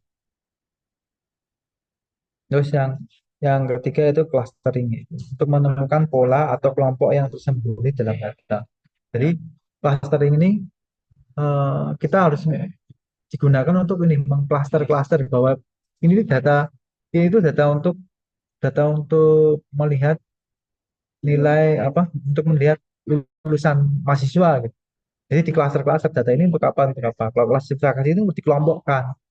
Datanya itu dikelompokkan ini data-data yang kategorinya dalam kategori data penting. Oh ini data umum. Nah, kalau clustering itu lebih ke polanya ya, pola pola kelompoknya. Jadi yang tersembunyi dalam data. Jadi clustering itu lihat lebih detailnya. Kalau klasifikasi itu kategorinya ya, mengelompokkan berdasarkan kategorinya. Kemudian selanjutnya visualisasi data. Definisinya itu proses menyajikan data dalam bentuk grafik atau diagram untuk mempermudah pemahaman hasil analisisnya. Yaitu ya, contoh ya jenis visualisasi yaitu grafik batang, grafik garis, peta panas, heat map, diagram lingkaran ini contoh banyak kalian lihat jenis-jenisnya ya. Kemudian alat visualisasi data contoh eh, Tableau, Power BI, Python, MATLAB, Cybernet. Ini banyak ya ada Python. Kalau kita nanti prakteknya pakai Python ya untuk visualisasi datanya. Jadi jenis-jenisnya itu ada grafik-grafiknya, Kemudian untuk alat visualisasinya ada banyak, ada Python kalau kita nanti terapkan di praktek. Kemudian pelaporan data. Setelah tadi udah pengumpulan, terus kita cleaning, kemudian kita lanjut ke pelaporan data ya. Definisinya itu tahap akhir di mana hasil analisis disusun dalam laporan yang mudah dipahami oleh pihak yang berkepentingan. Jadi pelaporan data ya buat laporan ya, eh, apa arti umumnya atau arti gampangnya itu membuat laporan ya. Laporan untuk kepentingan atasan kita yang atau yang berkepentingan terhadap data kita ya, untuk laporkan untuk dia mengambil keputusan ya. Jadi kita kalau setelah kita analisis dan semuanya itu kita buat laporan. Jadi bukan hanya hasil analisisnya atau divisualisasikan, tapi kita buat laporan. Karena ujung-ujungnya kalau kita menganalisis sebuah data itu mesti berdasarkan keinginan si si usernya ya. Kalau usernya di perusahaan ya atasan kita ya mau menggunakan data tersebut untuk mengambil keputusan. Kemudian komponen laporannya apa aja? Pertama yaitu temuan utama, ya, ringkasan hasil analisis. Jadi di situ dijelaskan hasil analisisnya, ringkasannya kayak gimana. Kemudian yang berikutnya itu wawasan apa yang dapat dipelajari dari data. Tadi dijelaskan apa yang dapat dipelajari dari datanya tersebut. Jadi diberikan wawasan ya. Kemudian rekomendasi langkah atau tindak yang dapat diambil berdasarkan hasil analisisnya. Contoh, setelah kita kasih wawasannya, kemudian kita rekomendasikan ya. Dari hasil yang kita analisis, maka perusahaan sabun tadi mending beralih ke kita ke pivot ke perusahaan makanan karena di Desember ada ekonominya akan ini ya akan menurun ya. Daya beli masyarakat terhadap sabun menurun akan fokus ke bahan pokok untuk makanan. Jadi direkomendasikan ditulis kayak gitu. Kemudian format laporannya itu tertulis PDF, Word dokumen. Terus membuat presentasi slide presentasi dengan grafik dan wawasan. Studi kasusnya yaitu contoh yaitu studi kasusnya analisis penjualan sebuah perusahaan retail, yaitu pengumpulan data penjualan dari berbagai cabang, pembersihan data. Jadi setelah ini contoh pengumpulan datanya data penjualan. Jadi data penjualan itu dikumpulkan. Ini contoh retail kalau kalian bayangkan itu contoh ini ya McD, contoh McD. Dia kan eh, di mana-mana ya di seluruh Indonesia ada semua ya. Nah, mesti kan datanya itu kalau ingin tahu datanya itu, jadi data penjualan berbagai cabang itu dikumpulkan, itu pengumpulan data. Kemudian dibersihkan datanya, dihapus transaksi-transaksi ganda, terus data-data yang hilang tadi dilengkapi lagi. Nah, karena kalau kita pada proses pengumpulan itu pasti pasti ada aja data yang hilang itu mesti ada. Nah, itu diperbaiki datanya. Terus yang ganda-ganda dihapusin, terus data-data yang tidak akurat itu juga dihilangkan gitu. Setelah itu dianalisis, diidentifikasi pola penjualannya berdasarkan waktu dan lokasi. Nah, ini mengidentifikasi contohnya ya pola penjualan berdasarkan waktu dan lokasi. Jadi contoh data seluruh cabang di seluruh Indonesia, McD tadi sudah dikumpulkan, terus kita analisa untuk penjualan bulan tanggal contoh ini tanggal berapa ini? Tanggal 10 kemarin hari Selasa. Kira-kira penjualan ayamnya di Sumatera itu banyak tidak apakah lebih banyak dari Jawa apakah Jawa lebih banyak dari Sumatera kayak gitu. Di per waktu terus di lokasinya ya. Kemudian yang selanjutnya ya tahap keempat itu divisualisasikan, yaitu membuat grafik penjualan bulanan per lokasi. Jadi setelah dianalisa kita membuat grafiknya ya, grafik penjualan per bulannya ya. Jadi per bulannya itu bagaimana tadi divisualisasikan seperti diagram batang ya, kayak gitulah dibuat dibuat grafiknya gitu. Hingga orang itu membaca itu mudah oh ini jangan di bulan Juni ini di bulan Agustus ini ternyata penjualan di Sumatera lebih banyak daripada di Jawa gitu. Terus akhirnya setelah kita grafikkan kita susun laporannya. Nah, laporannya sesuai tadi formatnya ya. Ada rekomendasinya juga. Oh ternyata penjualan di Sumatera lebih banyak, maka kita rekomendasikan bahwa eh, bahan baku ayamnya itu diperbanyak di Sumatera. Contohnya seperti itu. Jadi dikasih rekomendasinya di laporannya. Ya, nanti nanti untuk tugasnya yaitu di pertemuan selanjutnya kita nanti buat ini ya, presentasi, formatnya presentasi aja terkait laporannya ya. Laporan studi kasus terkait data analitik ya. Saya harap nanti ini udah jam berapa nih? Oh, jam setengah tiga. Jadi nanti di pertemuan selanjutnya kita buat PPT masing-masing ya. Mbak Rania nanti tolong dicatat ya. Ini saya stop share dulu. Oh, sebelum saya masuk ke tugas, ada yang tanyakan terkait yang saya jelaskan tadi?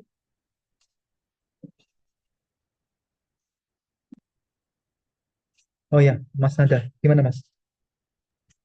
Terima kasih Pak. Saya mau Ya. bertanya untuk contohan yang tadi Bapak sampaikan itu kayak misalkan dari sebuah bisnis Hmm, sabun ya, perusahaan sabun hmm, melihat hmm, bahwa proyek kedepannya itu banyak penurunan ekonomi, adanya penurunan ekonomi sehingga masyarakat itu lebih banyak membeli kebutuhan pokoknya atau mendahulukan kebutuhan hmm, pokoknya. Namun, apakah memang realistis Pak ketika sebuah perusahaan besar itu ketika membuat prediksi tersebut langsung membuat apa ya perusahaan cabangnya? Karena mungkin kan perlu riset, terus kan juga perlu hmm, apa namanya perlu research dan juga biaya modal dari membuat itu kan gak kecil juga. Apakah memang hmm, realistis pernah apa bisa dilakukan gitu di dunia nyata Pak? Atau hmm. Bapak punya pengalaman tentang tersebut itu Pak? Baik, berarti kan saya jelaskan itu contoh ya, contoh saja. Tapi sebenarnya ada perusahaan yang ibaratnya kayak seperti itu atau ada. Contoh kita mau kalau mau tahu perusahaan yang kayak gitu itu dia perusahaannya sifatnya distributor. Jadi kalau perusahaan yang dia produknya buat itu tuh tidak mungkin ya, karena kalau produknya buat mereka harus memikirkan bagaimana bahan bakunya, bagaimana dia prosesnya gitu. Tapi kalau sifatnya distributor itu biasanya memungkinkan. Saya pernah beli perusahaan yang dia sifatnya menjual produk-produk dari Nestle kalau nggak salah ya. Dari apa Nestle kalau nggak salah dia produknya itu banyak, ada sabun ada macam-macam. Dia nyetoknya dia kan dari berbagai macam pabrik ya, dia nyetoknya yang sabun dikurangin terus yang dibanyakan di bahan-bahan pokok seperti Indomie kayak gitu. Jadi itu ada yang kejadian seperti itu. Tapi kalau perusahaan yang sifatnya dia produksi sendiri untuk memikirkan langkah tersebut, dia biasanya susah. Tapi gini, kalau di Indonesia ini kebanyakan perusahaan-perusahaan tersebut tuh ownernya itu tidak memiliki satu perusahaan yang dia berdiri di satu bidang doang ya. Contoh dia punya perusahaan tentang makanan gitu. Biasanya si ownernya itu dia juga punya perusahaan samping juga, perusahaan lain. Itu biasanya karena tujuannya kenapa? Karena di dunia bisnis ini kan sifatnya berubah-ubah ya. Kadang-kadang perusahaan makanan itu laris manis gitu. Tapi di perusahaan apa tiba-tiba di waktu tertentu perusahaan makanan itu jadi bangkrut juga gitu. Tak kalian pernah kalian amati ya kayak mungkin sekarang mie gacoan gitu kan rame ya di mana-mana. Dulu itu pernah hal yang serupa terjadi di apa Indomie apa itu namanya? Mie apa ya aku lupa namanya ya. Abnormal kan dulu rame-rame ya zaman dulu tuh dia tuh rame banget ya kayak gacoan seperti itu. Tapi di lain waktu ternyata sekarang mie abnormal juga ini ya abnormal juga apa sepi juga gitu. Jadi makanya di bisnis kayak gini itu mereka biasanya punya punya apa kaki bisnis di berbagai macam bidang ya. Contoh di makanan ada, di produk yang bukan makanan juga dia mesti punya perusahaannya. Nah, kadang-kadang mengantisipasinya dia ketika dia udah tahu prediksi bahwa makanan ini untuk tahun ke depan tuh agak sulit. Biasanya mereka melakukan layoff ya, pengurangan. Jadi tidak difokuskan lagi, sehingga dia fokuskan di perusahaan kaki cabang lainnya gitu. Itu ada.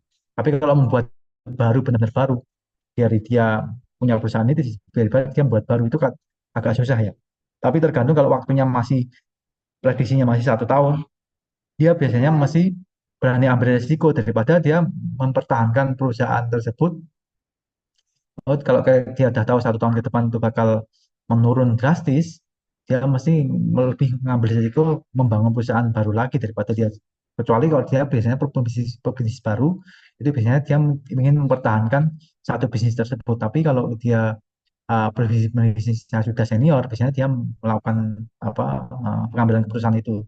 Jadi tergantung tergantung di perusahaan tersebut bagaimana apakah si ownernya itu memiliki perusahaan lain atau si ownernya itu benar-benar dia punya di satu perusahaan saja. Terus dia tergantung modalnya juga. Kalau modalnya dia terbatas, dia mau nggak mau mungkin solusinya cuma mengurangin, tapi dia pelan-pelan juga bangun perusahaan baru, tapi tidak ditargetkan untuk langsung besar kayak gitu. Gitu Mas Angga. Baik, Pak. Terima kasih atas Oke, jawabannya. bagus Mas. Terima kasih Mas. Terus kemudian Mbak Arum ya. Ya, Pak. Terima kasih. Saya mau nanya, Pak, Hmm. kalau hasil keputusan analisis data itu hanya satu keputusan atau beberapa opsi gitu, Pak? Sama kalau perusahaan itu perlu melakukan analisis data tuh kapan ya, Pak? Setiap tahun atau setiap bulan atau kalau diperlukan aja? Oke, baik. Bagus Mbak Arum ya pertanyaannya. Jadi gini, laporan itu kan tergantung user ya. Kita kita ngelihatnya dari contoh kita melihat di UMKM karena mereka keterbatasan pegawai tenaga kerja. Jadi ini mereka juga nggak mungkin melakukan apa analisis data itu tiap sebulan sekali atau 1 tahun sekali. Mungkin pun juga mikir-mikir juga karena orangnya kan terbatas juga. Tapi kalau perusahaan-perusahaan yang besar itu biasanya mereka mewajibkan itu ya. Jadi setiap bukan hanya di manajemen risiko saja. Kalau manajemen risiko sudah pasti mereka harus punya, apalagi sekarang dituntut untuk real time ya. Jadi si Menris ini harus mempunyai data yang benar-benar real time. Jadi tiap tiap sebulan sekali bisa direview atau dirapatkan gitu terkait temuan-temuan Menrisnya. Jadi kalau udah ada Menrisnya kayak gitu, biasanya dia apa laporan-laporan ini bisa dilakukan bahkan real time, bukan hanya bulanan atau mingguan, tapi bisa real time. Tapi nanti mungkin kalau untuk membahas lebih besarnya itu biasanya bulanan kayak gitu, Pak Aro, di perusahaan-perusahaan yang sudah besar. Tapi kalau UMKM karena keterbatasan apa tenaga kerja, jadi biasanya dia mengikuti mengikuti urgensinya dulu. Jadi dia lagi fokus ke apa dulu kayak gitu. Terima kasih, Pak. Oke, bagus Mbak. Terima kasih. Mas Nanda, Ya, Pak, izin Pak, saya mau bertanya lagi, boleh, Pak? silakan. Kalau dalam perusahaan korporat yang udah besar gitu, Pak, pengambilan Hmm. keputusannya harus disetujui oleh siapa saja, Pak?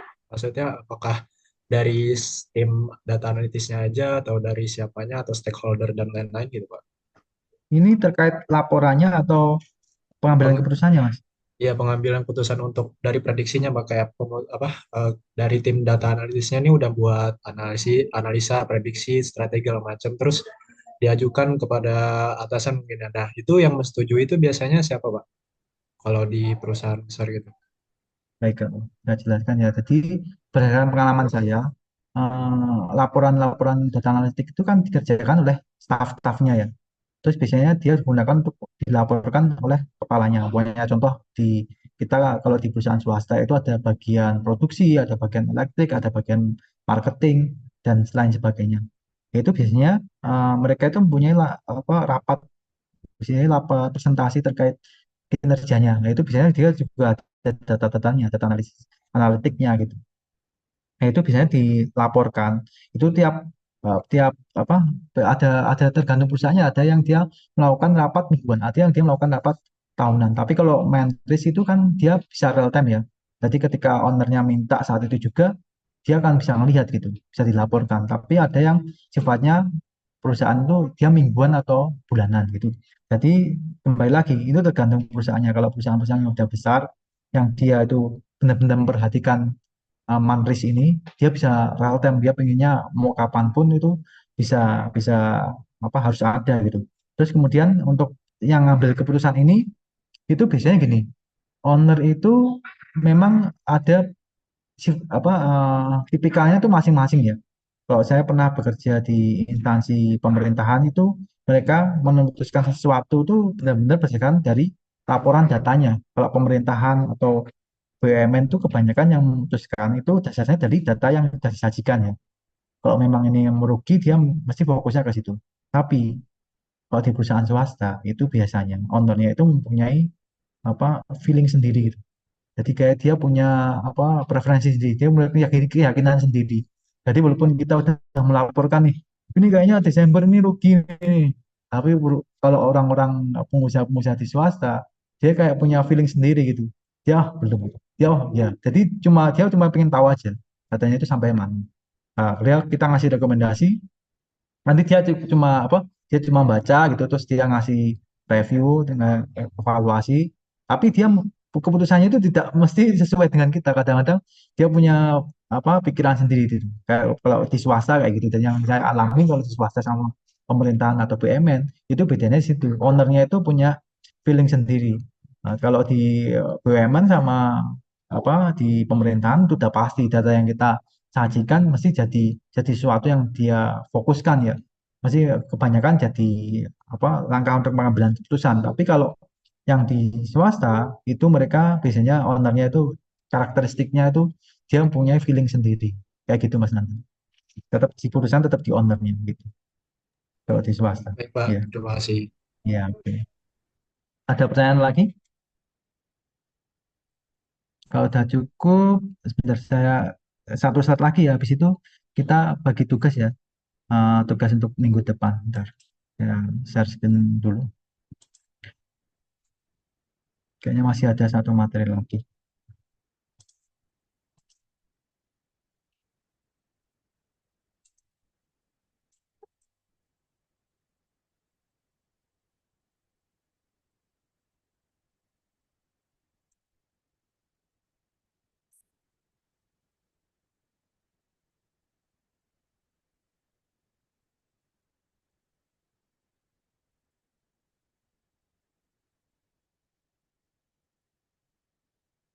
Baik, tadi setelah kita belajar tentang laporan ya, laporan data analitik ya, kita lanjut ke metodologinya ya. Pengenalan metodologi analisis data. Jadi pertama itu definisi metodologi analisis data adalah pendekatan sistematis untuk mengumpulkan, menganalisis, dan menginterpretasi data dengan tujuan memperoleh wawasan yang berguna. Jadi eh, metodologi ini adalah sistematis ya, yang untuk mengumpulkan. Jadi sistem yang sudah terstruktur kayak gitu. Dia punya sistem sendiri untuk pengumpulannya, menganalisisnya. Itu udah ada aturan formatnya sehingga hasilnya berguna kayak gitu. Tujuannya apa? Membantu dalam pengambilan keputusan berbasis data melalui teknik statistik, matematika, dan algoritma. Jadi pengambilan kayak kalau kalian pernah ngamatin tim survei-survei untuk ini ya, survei presiden, pilpres kayak gitu kan, dia punya metode tersendiri ya, metodologinya tersendiri. Jadi analisisnya biasa cepat, akurat, sehingga sudah teruji. Jadi eh, data analitik itu juga ada metodologinya itu untuk mempermudah dan menciptakan akurasi yang bagus ya terhadap hasil analisisnya gitu. Kemudian tahapan metodologi analisis data, yaitu definisi masalah, memahami tujuan analisis dan merumuskan pertanyaan yang perlu dijawab. Jadi untuk menganalisis data, untuk tahapan metodologinya sebuah analisis data itu ada beberapa yang harus kita perhatikan. Pertama itu definisi masalahnya, yaitu memahami tujuan analisisnya. Kembali lagi tadi kan saya jelaskan sebuah data analitik itu tergantung kontennya intinya kayak gimana. Nah, kita analisis dulu. Tujuannya itu kita analisis ini untuk apa sih? Oh, kita mau memprediksi pemenang pemilu tahun 2024 ini gitu. Nah, itu kan sudah ada tujuannya. Nah, itu pertama itu mendefinisikan masalah. Masalahnya apa sih? Kamu mencari tujuan apa sih dalam analisis ini? Setelah kita tahu, setelah kita tahu nih analisis itu tujuannya untuk mengetahui pemenang pemilunya siapa. Terus kita kumpulkan datanya yang relevan untuk analisisnya. Pengumpulan datanya ini di tahap pengumpulan data ini juga termasuk untuk melakukan survei kan. Survei ini juga termasuk pengumpulan data ya. Jadi menentukan ininya, menentukan pertanyaannya karena kita sudah tahu masalahnya. Oh, mencari prediksi pemenang surveinya. Jadi pertanyaan-pertanyaannya itu jangan yang yang membuat tidak jujur ya. Jadi contoh pertanyaan-pertanyaan yang benar-benar to the point, terus kemudian hasilnya kalau nanti jawabannya dia itu menggambarkan benar-benar kalau yang menang ini si A, si B gitu. Kemudian persiapan data. Melakukan setelah data itu dikumpulkan oleh survei sesuai dengan format pertanyaan yang kita buat, maka kita melakukan persiapan data. Persiapan data ini apa termasuknya? Yaitu membersihkan. Jadi mentransformasi data agar siap untuk dianalisis. Jadi sebelum data itu benar-benar dihitung, kita harus lihat perhatikan, oh data ini salah. Oh yang survei orangnya keliru. Terus surveinya sama anak kecil lagi umurnya 5 tahun, 10 tahun ya akurasi datanya kan berkurang. Maka itu harus dihapus juga ya. Kayak gitu. Jadi Jadi data itu kalau kita survei sesuatu hal produk, kalau kalian nanti umpamanya salah satu dari kalian ada yang bisnis survei, itu pembersihan data ini sangat penting ya. Agar hasil laporan analisis kita itu akurat gitu. Kalau kita data-data itu kita ambil langsung kita analisis, nanti bisa aja hasilnya itu jadi kacau gara-gara yang nilai di data tersebut ada yang nilai itu tidak cukup umur gitu contohnya. Jadi datanya yang hasil analisis apa datanya yang diolah itu datanya tidak tidak akurat karena ada data-data yang ibaratnya yang isi aja salah gitu. Orangnya salah, targetnya aja salah. Contohnya kita mau mencari data tentang perempuan tuh sukanya pakai lipstiknya apa sih, merek apa sih gitu. Sedangkan yang kalian survei ada cowoknya juga, ada laki-lakinya juga.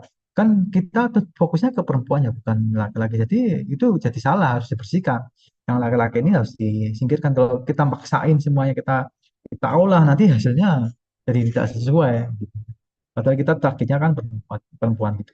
Ya gitu. Kemudian setelah persiapan data ini adalah analisis data. Setelah data itu benar-benar dibersihkan, sehingga data yang ada ini udah benar-benar tinggal kita olah, nah, kita menggunakan teknik statistik ya, machine learning untuk mengekstrak informasi dari data tersebut. Itu. Kemudian yang selanjutnya, yang kelima yaitu interpretasi hasil.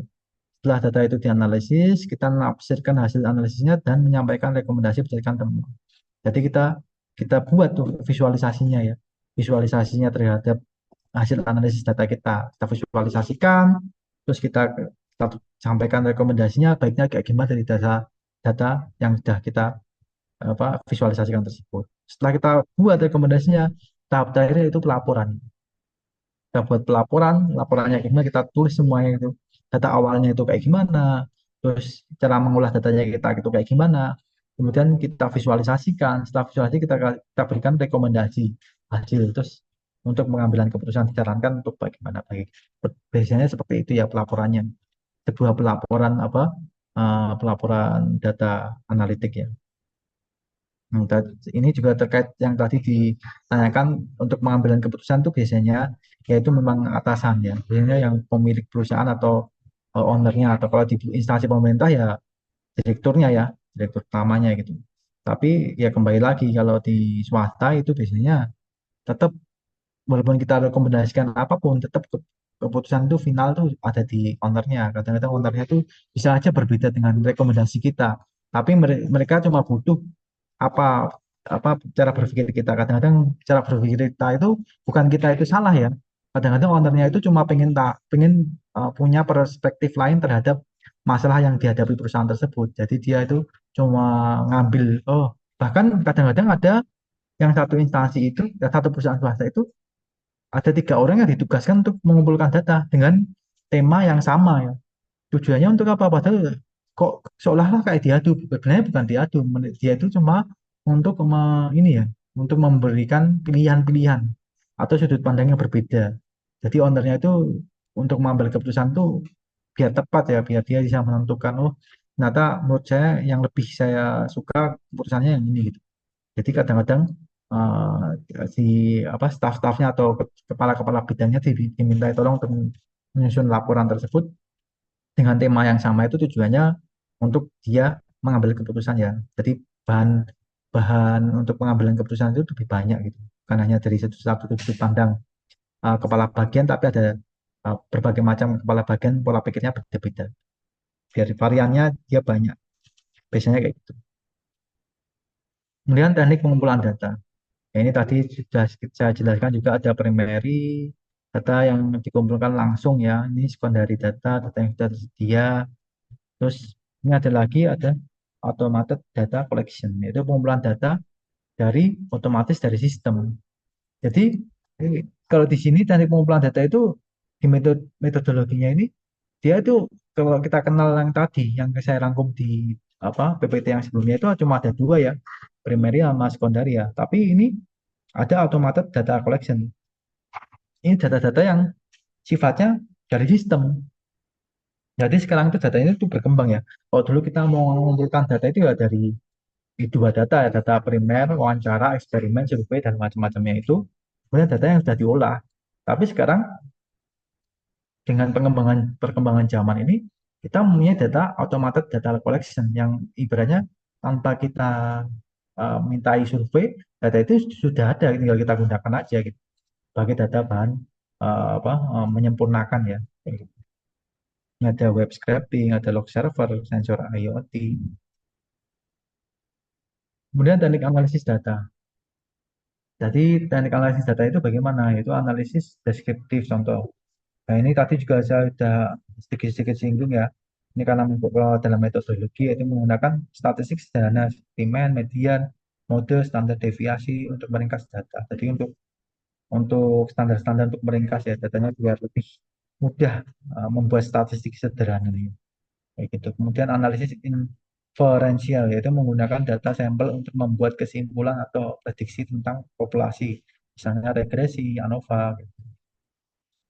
Kemudian yang selanjutnya analisis prediktif menggunakan model statistik atau algoritma machine learning yaitu untuk memprediksi hasil masa depan berdasarkan data histori. Ini prediktif.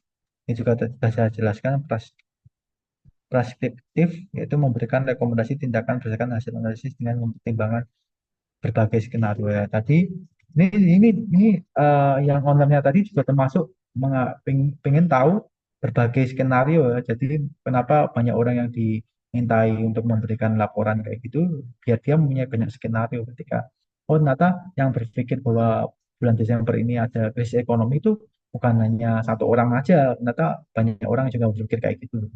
Jadi untuk memvalidasi juga gitu. Kemudian tools dan software untuk analisis data. Jadi apa sih yang bisa kita gunakan untuk analisis data? Softwarenya pertama itu yang paling kita sering gunakan yaitu Excel ya untuk menganalisis sederhana dan pembuatan grafik. Kemudian selanjutnya itu kalau lebih expert lagi yaitu pakai Python. Contohnya menggunakan Pandas, NumPy, Scikit untuk analisis data lanjutan statistik mesin learning. Kemudian menggunakan R kalau kalian punya teman yang di statistik itu bisa menggunakan R untuk menganalisis statistik dan visualisasi data. Dan kalau yang kalian di programmer itu menggunakan SQL ya. Ini untuk database, untuk query data besar dari database. Ini ada data-data sifatnya sistem atau aplikasi ya SQL ini. Kemudian eh, Tableau ini untuk visualisasi data interaktif dan pelaporan ya. Ini Tableau ini untuk membuat laporan ya, laporan statistik seperti itu. Bisa menggunakan Tableau. Kemudian studi kasusnya itu data transaksi penjualan dari toko online. Nah, contoh penjualan transaksi dari toko online yaitu pengumpulan data dari database transaksi. Contoh ini jadi metodologinya pengumpulan data apa sih metodologi yang digunakan kalau bisnis online itu apa aja? Pertamanya pengumpulan data. Datanya dari mana? Contoh datanya dari database transaksi, transaksi pembelian, penjualan kayak gitu ya. Kemudian analisis deskriptif yaitu mengidentifikasikan tren penjualan bulan ini. Jadi bulanan bulanan ini maksudnya penjualan bulan ini itu yang paling banyak apa? Oh, sepatu yang paling banyak. Jadi kalau toko online itu pasti ada analisis deskriptifnya habis pengumpulan data dari transaksi ya. Kemudian yang selanjutnya itu model prediktif yaitu memproyeksikan penjualan di kuartal berikutnya. Jadi dari penjualan yang sebelumnya itu bertahap ya, tadi ada transaksi data transaksinya sudah kelihatan dari bulan Januari, Februari, Maret, April, Mei, maka kita bisa memberikan model prediktifnya ya. Oh, ternyata rata-rata di 6 bulan awal ini selisih penjualannya naik turunnya tidak terlalu signifikan. Jadi kita bisa memprediksi nih sampai bulan Desember nanti kuartal berikutnya atau di bulan berikutnya itu kita bisa ngelihat oh nanti di bulan berikutnya paling perbedaannya nggak jauh dari penjualan rata-rata di bulan ini di 6 bulan terakhir ini seperti itu. Kemudian tools yang digunakan yaitu Python yang nanti kita akan praktekkan ya. Ini contoh studi kasus analisis sentimen media sosial. Ini media sosial itu komentar dari platform media sosialnya. Contoh metodologinya itu pengumpulan datanya apa? Dari API media sosial ya. Kalau media sosial itu mesti dia mempunyai API karena dia aplikasi sifatnya ya. Jadi biar bisa digunakan di web, juga bisa digunakan di aplikasi handphone, dia pasti ada API-nya ya. Jadi API media sosialnya. Kemudian Yang selanjutnya pembersihan data dan penghapusan noise-nya. Nah, ini noise-nya yang data yang kita tidak ingin gunakan ya. Contoh kalau kita mau mencari data tentang pengguna media sosial perempuan ya, data-data tentang laki-laki dihapus semua gitu noise-nya. Terus data-data yang sifatnya mengganggu ya, kalau kita mau ngambil data tentang uh, melihat produknya aja ya kita hapus yang tidak kita gunakan ya. Kemudian analisis teks untuk klasifikasi sentimen positif, negatif, netral gitu. Itu biasanya kalau di Twitter itu mereka melihatnya dari kata-kata ya, kata-kata yang kita konotasikan sebagai yang buruk, bagaimana yang kita anggap kata-kata itu baik. Kita dasarnya dari situ. Jadi jumlah kata yang muncul di satu tweet ya. Terus dia juga memprediksi melihatnya dari untuk membersihkannya dari data apa? Kalau di Twitter kayak gitu dia data-data yang sifatnya bot ya. Kalau dia melakukan komen yang berulang berkali-kali, ya itu biasanya langsung dihapus ya. Terus kemudian yang dilihat positif dan negatif netral dari kata-kata yang digunakan di kata-katanya itu. Kemudian selanjutnya itu pelaporan hasil analisis dalam bentuk visualisasi, yaitu kemudian setelah kita tahu klasifikasinya, sentimennya, kita laporkan ya misalnya. Terus toolsnya menggunakan Python ya misalnya atau Tableau. Kemudian kesimpulan, metodologi analisis data adalah proses penting yang melibatkan banyak tahapan, mulai dari pengumpulan hingga interpretasi hasil. Jadi metodologi analisis data adalah proses ya. Jadi tahapan-tahapan itu kita bisa rangkum sebagai sebuah metodologi analisis data. Jadi tahapan-tahapan yang dari pengumpulan, dari sampai ke interpretasi hasil itu merupakan metodologi ya. Kemudian teknik pengumpulan dan analisis yang tepat dapat memberikan wawasan yang berharga untuk pengambilan keputusan berbasis data. Jadi kunci di sebuah analisis data atau data analitik yaitu pengumpulan datanya, teknik pengumpulannya. Kalau teknik pengumpulan data kita itu benar, maka hasil laporannya juga pasti hampir dipastikan juga benar ya.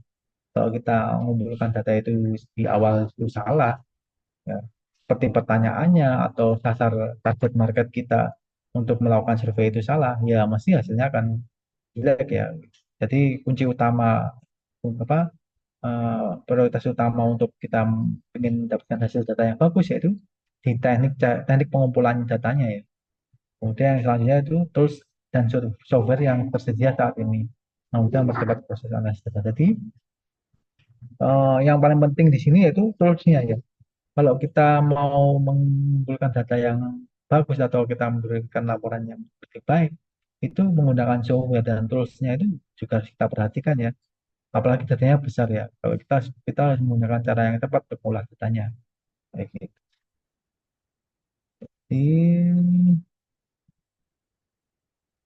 Jadi eh, sampai sini ada yang ditanyakan?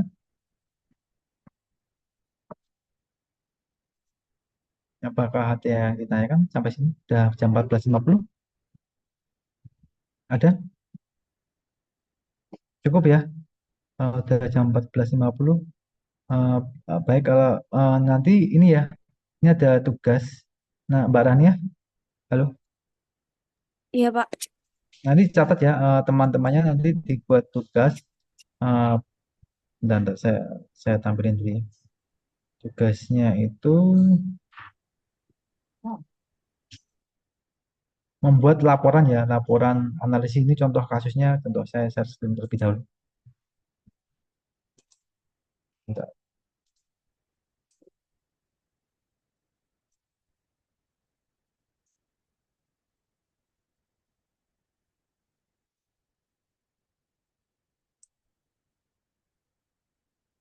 Jadi tugasnya implementasi metodologi analisis data, yaitu pertama yaitu tugas satu ambil data penjualan dari dataset terbuka, misalnya dari Kaggle, bersihkan datanya, lalu analisis deskriptif, prediktif untuk memperkirakan tren penjualan ke depan. Kemudian gunakan data dari media sosial atau review produk untuk melakukan analisis sentimen, divisualisasikan hasil analisis menggunakan Tableau. Nah, ini gini aja. Nah, ini kan dia harus menggunakan aplikasi, tapi nanti saya berharapnya data media sosial ini nanti diwujudkan dalam laporan aja. Jadi kan tadi saya jelaskan tuh, untuk pelaporan sebuah data analitik itu ada tahap pengumpulan. Jadi kalian jelaskan terkait data, kita ambil, kita mau ambil ini aja ya, data penjualan di Tokopedia. Terserah nanti kalian ngambil tentang produk apa, penjualan. Jadi kalian mau membuat produk fiktif pun tidak apa-apa. Atau kalian mau ngambil data yang sudah ada, kalian buat laporan dari tahapan-tahapan yang saya sudah jelaskan tadi. Jadi ada pengumpulan datanya. Jadi ada data-data yang sifatnya fiktif, tapi kalian buat sesuai ini ya tahapan-tahapan pembuatan laporan untuk data analitik. Kayak gitu. Nanggap apakah bingung? Apa sudah jelas? Mbak Rania, apakah gimana? Izin bertanya, Pak. Ya, gimana Mbak Siti? Untuk laporannya itu nanti dalam bentuk presentasi PPT atau dalam bentuk file. Kalaupun dalam bentuk file sejenis Word ataupun PDF, itu ada strukturnya nggak, Pak? Struktur pelaporannya misalnya bagian pertama apa, bagian kedua apa gitu. Ini aja. Nah, nanti kan saya harapannya untuk presentasi ya. Jadi nanti dibuat PPT, terus formatnya itu kan tadi di penjelasan saya, bentar saya buka untuk biar ada gambar.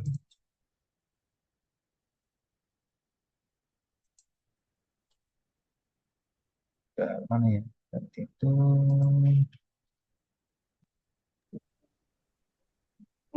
Tugas Bapak izin bertanya, Pak. Ini tugas mana? kelompok kan, Pak? Satu kelompoknya Oh, enggak, gini, ini tugasnya pribadi ya sifatnya. Jadi nanti buat PPT, tapi sifatnya pribadi gitu. Jadi tadi itu tidak suspend terlebih dahulu ya.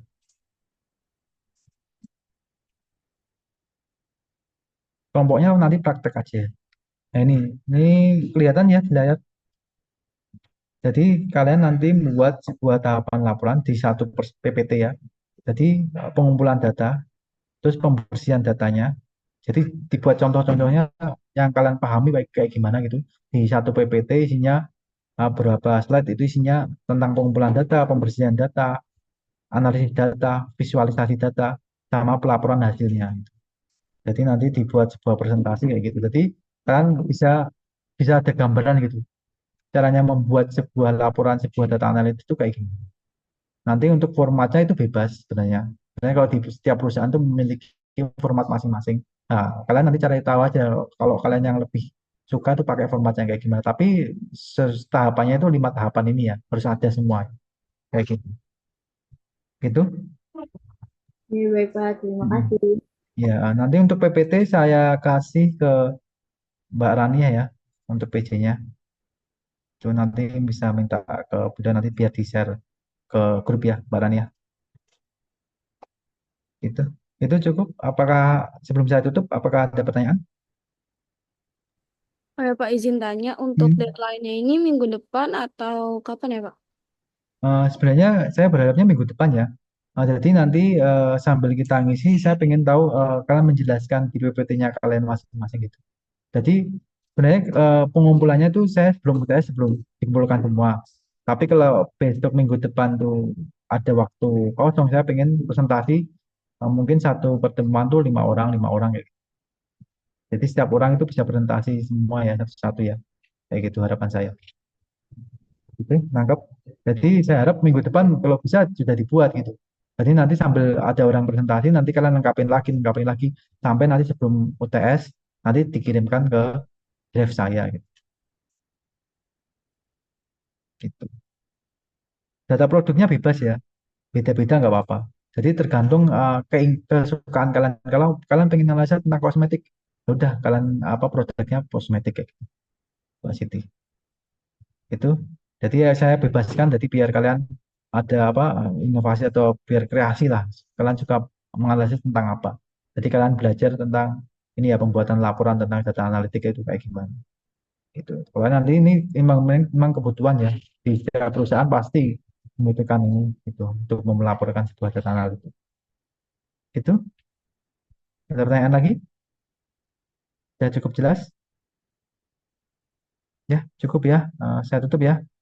Apabila dalam penyampaian ada salah-salah kata, saya mohon dimaafkan. Sampai bertemu minggu depan. Saya tutup. Assalamualaikum warahmatullahi wabarakatuh.